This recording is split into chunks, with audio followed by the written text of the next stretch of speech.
اللہ کے پاک پیغمبر نے فرمایا سل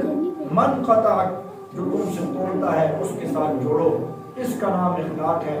واعف عمن ظلمک، جو تمہارے اوپر ظلم کرتا ہے اس کو معاف کرو، یہ اخلاق ہے۔ واحسن من اساء الیک، جو تمہیں نہیں دیتا اس کو عطا کرو، یہ اخلاق ہے۔ جس نے کچھ دینے سے تمہیں اپنا ہاتھ روک لیا اور تم نے پھر بدلے میں یہ نہیں کہا اس نے مجھے نہیں دیا، اس نے مجھے شادی پہ نہیں بلایا، اس نے مجھے دعوت پہ نہیں بلایا، اس نے مجھے کھانے پہ نہیں بلایا، لہٰذا میں بھی نہیں بلاؤں گا، فرمایا یہ اخلاق نہیں ہے۔ اس نے نہیں بلایا